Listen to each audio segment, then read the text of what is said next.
Olá, boa noite. Veja no Brasil TV.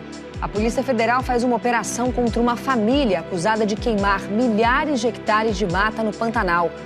No Mato Grosso, pontos turísticos da Chapada dos Guimarães, fechados há um mês, são reabertos ao público.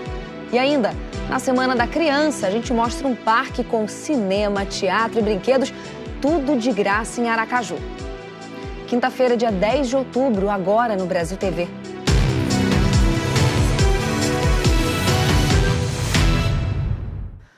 Uma operação da Polícia Federal em Corumbá, Mato Grosso do Sul, mira numa família suspeita de queimar ilegalmente uma área de aproximadamente 30 mil hectares no Pantanal para a criação de gado. A operação foi realizada na área urbana e rural de Corumbá. A Polícia Federal cumpriu hoje 3 mandados de busca e apreensão. Um dos alvos foi preso em flagrante por posse ilegal de arma de fogo. No local, a PF também apreendeu celulares e documentos. Um outro integrante da família também está preso preventivamente por suspeita de homicídio. Além disso, a PF fez uma operação em propriedades rurais. Os peritos identificaram a presença de gado com a marca do produtor rural, que é suspeito de participar de uma associação criminosa que queima terras da União para a criação de gado. O fogo começou em junho deste ano, durante o arraial do Banho de São João de Corumbá, e ganhou grandes proporções, atingindo também a Bolívia. Aqui do lado brasileiro, a área queimada foi de 6.500 hectares. O IBAMA aplicou uma multa de 50 milhões de reais. De Corumbá, Jaderson Moreira para o Brasil TV. Os investigados devem responder, na medida de suas responsabilidades, pelos crimes de provocar incêndio em mata ou floresta, desmatar e explorar economicamente a área de domínio público, falsidade ideológica, grilagem de terras e associação criminosa. Uma apuração importante. Tem mais de 10 inquéritos em andamento envolvendo outras suspeitas de incêndio criminoso no Pantanal. As investigações estão avançadas, inclusive com pedidos de medidas judiciais. No Acre, peixes foram encontrados mortos no Rio Acre, na zona rural de Rio Branco. A Secretaria de Meio Ambiente e o Ministério Público apuram o caso. Uma equipe composta por técnicos e biólogos realizou uma vistoria no Rio Acre para análise detalhada da temperatura e da qualidade da água. O objetivo é identificar possíveis causas para a morte dos peixes. Várias espécies foram encontradas boiando e nas margens do rio nos últimos dias. O trabalho de investigação inclui a coleta de amostras da água e entrevistas com moradores, que relataram o aparecimento dos peixes mortos na zona rural de Rio Branco. As amostras serão submetidas a análises laboratoriais. O resultado vai embasar uma nota técnica que será elaborada em conjunto com as instituições envolvidas. O Ministério Público do Acre instaurou inquérito para apurar as causas da morte dos peixes. Enquanto não se tem um resultado, a orientação é que os moradores da região não consumam a água e os peixes do rio. Volto com você. Em Mato Grosso, pontos turísticos do Parque Nacional da Chapada dos Guimarães reabriram ao público.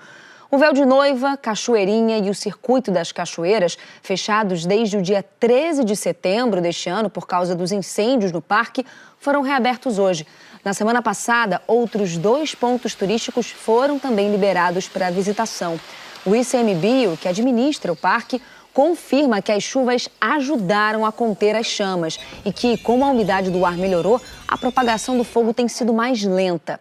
Os brigadistas do Instituto continuam monitorando e combatendo alguns focos nessa região da Chapada. Agora, um grave acidente causou lentidão na BR-277, em Balsa Nova, na região de Curitiba. 8 caminhões e 4 carros de passeio se envolveram em batidas na sequência. Um caminhoneiro morreu. A cena impacta. Esse era o caminhão que o Rubens estava. Caroneiro no veículo percebeu que tinha algo de estranho na rodovia. O senhor chegou a ver aquele primeiro acidente ali? Como é que estava na hora? Quando nós viemos lá em cima, tinha o pisca ligado. E daí eu já falei para o meu sobrinho, começa a frear. Aí nós freando e assim que ele botou o pé no freio, ele foi que nem sabonete embora o caminhão. E não parou mais, ele escorregando e puxou o maneco e foi escorregando assim, que nem sabão. Por volta das 7 horas da manhã, a nossa equipe de Balsa Nova recebeu o chamado para atendimento de uma colisão aqui no quilômetro 143, um engavetamento. Chegando aqui no local, eles averiguaram que aconteceu um outro acidente um pouco de menor monta mais à frente, nessa curva aqui, e isso ocasionou uma lentidão na pista e os veículos que vinham na retaguarda não conseguiram frear e colidiram na traseira uns dos outros. Isso aconteceu um engavetamento. Um bitrem com placas de Santo Antônio da Platina também não conseguiu frear e acabou colidindo na traseira. Infelizmente, esse motorista de 57 anos veio a óbito no local.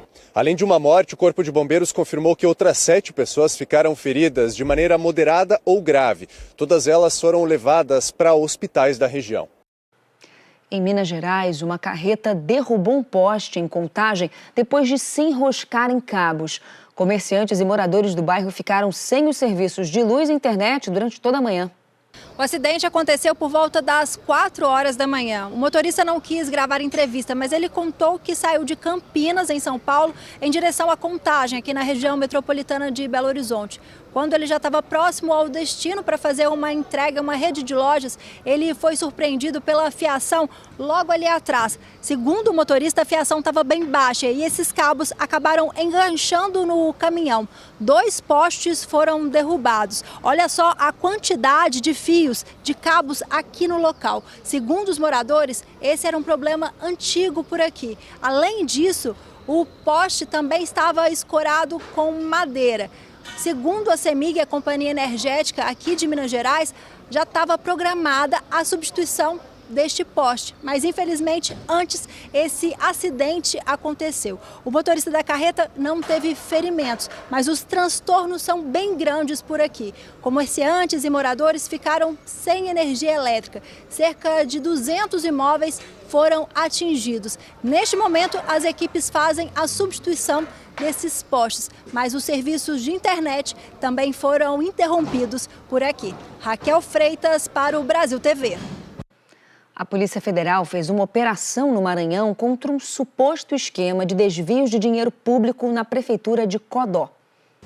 Os mandados de busca e apreensão foram cumpridos em Codó, no leste do estado, em endereços de pessoas investigadas pelos crimes de fraudes licitatórias, desvio de recursos públicos, associação criminosa e lavagem de dinheiro na contratação de eventos musicais e aluguel de equipamentos para eventos públicos na cidade. Segundo as investigações da Polícia Federal, que iniciaram em 2022, mais de R$2,5 milhões foram movimentados neste esquema criminoso. Os valores dos contratos com empresas de fachada eram desviados, segundo a polícia, para contas de pessoas que não tinham relação nenhuma com os serviços contratados pela Prefeitura. Nesta operação da Polícia Federal, celulares, computadores e tablets foram apreendidos e serão periciados a fim de identificar novos suspeitos. De Codó, no Maranhão, Marcos Barbosa, para o Brasil TV. E tem mais uma operação no Maranhão, essa do Grupo de Atuação Especial de Combate ao Crime Organizado do Ministério Público, que apura a prática de crimes licitatórios, lavagem de dinheiro e organização criminosa na Secretaria Municipal de Infraestrutura de Imperatriz. Ao todo foram cumpridos aqui em Imperatriz 33 mandados de busca e apreensão, sendo 19 só na data de hoje em endereços aqui na cidade de Imperatriz e também em Davinópolis. Essa investigação do GAECO começou há alguns meses depois que uma operação dessa própria instituição, do próprio GAECO, identificou aí irregularidades no processo de contratação de uma empresa que faria a alocação de equipamentos, de máquinas e também de ônibus para a Secretaria Municipal de Infraestrutura. São várias as irregularidades encontradas dentro desse contrato. Uma delas é que essa empresa não tem vinculado ao CNPJ nenhuma máquina ou ônibus, indicando então que ela fazia a sublocação desses equipamentos, o que é proibido por contrato. Essas empresas, elas também chamam a atenção a forma como elas foram contratadas. Todo esse processo licitatório tem evidências de fraude e é por isso que o GAECO agora cumpre esses mandados aqui em Imperatriz. Foram apreendidos celulares, computadores, alguns equipamentos e também documentos que vão ajudar a investigação conduzida aí pelo Ministério Público. André Souza aqui de Imperatriz para o Brasil TV. Na Paraíba, 2 traficantes foram presos com drones e equipamentos de um circuito de segurança. A polícia diz que eles eram usados para monitorar viaturas de uma comunidade em João Pessoa. Os drones e o circuito de segurança foram encontrados no bairro de Mandacaru, em João Pessoa. De acordo com as investigações, os bandidos usavam os equipamentos para monitorar a presença da polícia na comunidade e o tráfico de drogas. Todo esse material vai ser analisado, periciado, né? Celulares também dos autores do crime, de pessoas vinculadas a ele, também serão ali objetos de perícia. A operação foi do Ministério Público, Polícia Civil e Polícia Militar. Além dos equipamentos de gravação de vídeo, a operação prendeu 2 homens. Na delegacia, eles confessaram que integravam uma organização criminosa e que participaram da tentativa de assassinato de um suspeito do tráfico em agosto deste ano, aqui na capital paraibana. A polícia diz que esse crime faz parte de uma onda de ataques feita por integrantes de facções criminosas que tentam dominar a venda de drogas na capital paraibana. Pernambuco confirmou 3 mortes de Oropuxa em fetos. Agora são 6 casos no estado. Esses 3 novos casos, de óbitos fetais com o vírus da febre do Oropuxa foram registrados, um no Recife e outros 2 no Agreste, na cidade de Bom Jardim, e também em Gravatá. Agora são 6 casos. A Secretaria Estadual de Saúde aqui de Pernambuco não informou ainda se essas 3 mortes fetais foram causadas pela febre do Oropuxa. O que se sabe é que esses fetos mortos tinham o vírus do Oropuxa. Agora são 6 casos, A gente acompanhou, a gente lembra, que em agosto foram confirmadas as 3 primeiras mortes fetais com febre do Oropuxa aqui em Pernambuco, sendo que o Ministério da Saúde confirmou que uma dessas ocorrências foi causada, sim, pela doença.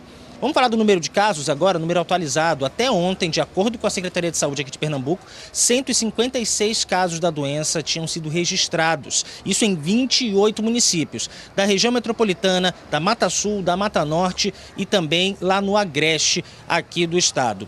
A gente lembra, que estamos falando da transmissão vertical, que é um tipo inédito de transmissão quando o vírus passa da mãe para o feto. Isso no caso desses 6 óbitos fetais registrados pela Secretaria de Saúde. A seguir, o parque com atrações gratuitas para a criançada em Aracaju. É daqui a pouquinho.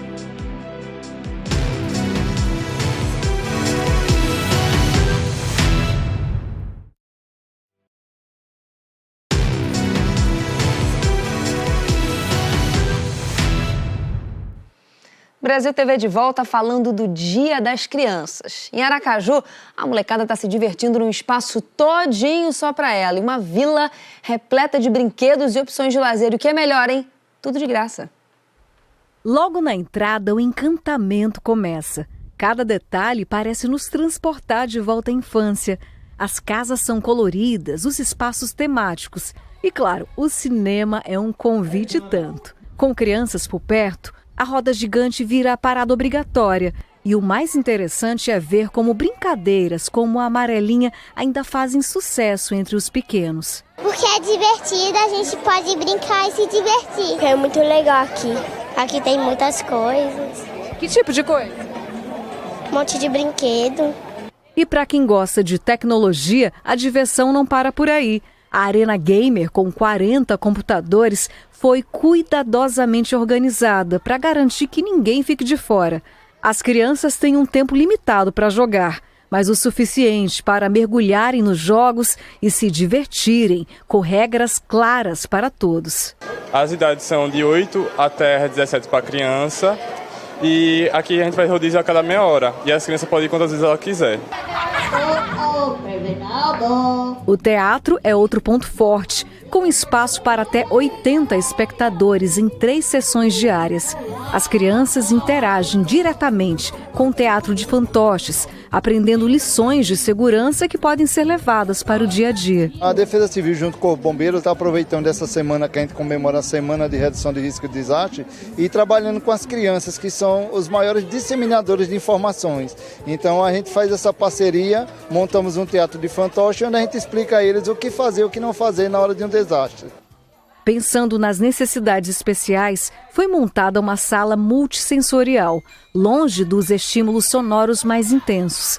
Um espaço tranquilo, para que crianças neurodivergentes possam se divertir de maneira mais confortável. Carol, mãe atípica de 2, trouxe Lázaro, de 2 meses, e Aquiles, de 9 anos, para aproveitar um ambiente inclusivo e acessível. Principalmente para as crianças autistas, é um espaço deles ali, eles ficam relaxados, eles têm os brinquedos que eles são acostumados a brincar em terapias, então eles já estão ambientados. E assim, meu filho mesmo, já tentei tirar lá dentro umas 3 vezes, ele não quer sair.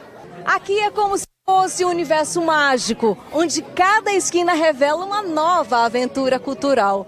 E olha, por um momento a gente até volta a ser criança. Enquanto o carrinho gira, a gente dá voltas e mais voltas no mundo da imaginação. Muito legal, né? O Brasil TV fica por aqui.